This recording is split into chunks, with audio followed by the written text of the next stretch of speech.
Federal Drive is presented by GEHA, Government Employees Health Association, proudly providing health and dental benefits to federal employees and their families. Visit GEHA.com. The Trump administration is widening its lens for recruiting technologists to the federal workforce.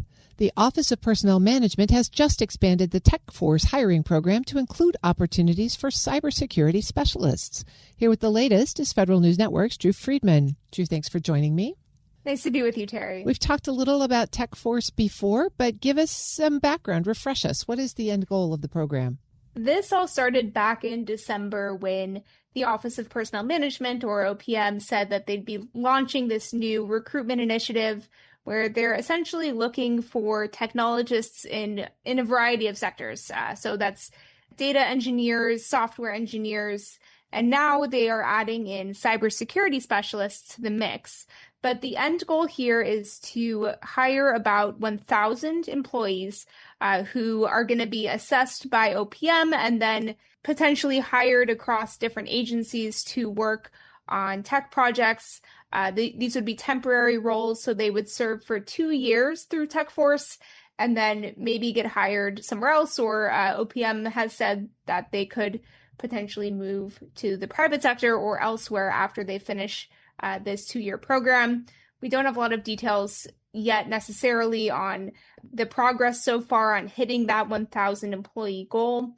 But generally what they're trying to do is, focus on tech talent, focus on early career talent, and a lot of what OPM has said are skills gaps in the government and have been for many years. OPM has tested out Tech Force, I think, on the first cohort. What's the process looking like? So the process, the hiring process from OPM's perspective is that they conduct the initial assessment. So that involves various evaluations like a technical assessment, reviewing their resumes, having some sort of initial screening interview. And they're using a shared certificate process for this hiring to take those initial assessments from OPM and then create lists of qualified candidates, which agencies can then go in if they have the budget and the interest in hiring Tech Force candidates and recruit off of those shared certificate lists that OPM has made. So far, we've already seen shared certificates for software engineers and data engineers. And once agencies make those selections, those employees would presumably move into those agencies to start their two-year programs. And have the agencies exhibited a lot of take-up from these shared certificates? Again, not a lot of details yet on how many employees are being hired or brought into agencies. What I've heard from OPM most recently is that it's still in the works, but they're trying to onboard candidates on a rolling basis. OPM said that agencies have started making some initial offers for Tech Force roles, but they didn't give a specific number on how many of those have been offered. But at least some number of tech hires are expected to be made by the end of April. So just the next couple of weeks, we might see a little bit more information on what this is going to look like, which agencies are involved, and maybe whether some agencies are more heavily interested than others. So there's a lot of question marks still, but having the new cybersecurity role in there, I think will maybe generate some more interest, at least on the applicant side, and get that through the pipeline as well. What have the federal job prospects looked like for cyber employees more broadly lately? I mean, with DHS under a funding lapse, the big organization there, CISA, doesn't seem to have an opportunity to bring folks on board.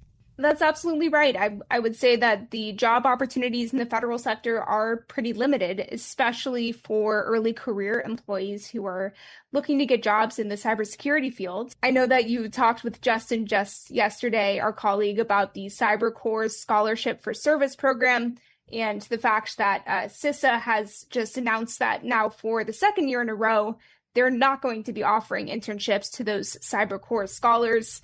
So that's leading to a lot of questions for those early career employees and those young employees who are interested in working in cyber in the federal government. So it's possible that, this opportunity from OPM and through Tech Force might be of interest to some of these employees who otherwise would be out of a job prospect or otherwise looking to get a job in the private sector instead. This opportunity, this tech force strategy, also comes after agencies have lost a lot of tech talent over the last year. What's been the trend there, and how does OPM think that this opportunity will balance out those losses? Well, if we look on the biggest picture possible, agencies have lost approximately 400,000 federal employees since President Trump took office. That's a huge portion of the federal workforce.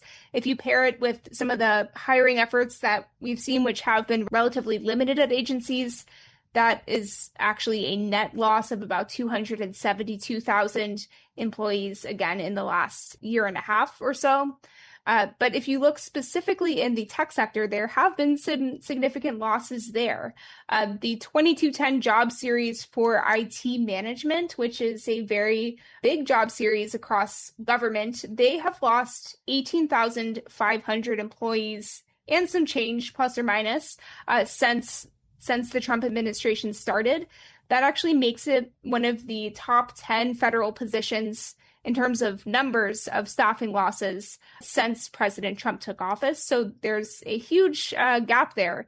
And it's possible now with this Tech Force program, maybe with some other hiring opportunities across agencies, that they are looking to fill some of those losses. You know, as we know, and as we've spoken about pretty extensively, Terry, a lot of the workforce reductions that have occurred were, at least on paper, voluntary. So that means it was not exactly necessarily the balance that maybe agencies were looking for. Maybe they lost more tech talent than they actually were wanting to or needing to. So it's possible things are going to turn around now. And, you know, at least from the way that OPM talks about it, there is a tech skills gap in government, and something that agencies are most likely interested in. But it may take a while to see how this all plays out and what the new normal balance is.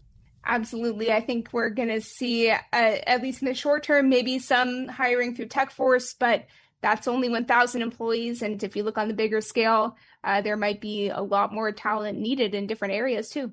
That's Federal News Network's Drew Friedman. Drew, thanks for joining me. Thanks for having me. You can find her full story at federalnewsnetwork.com.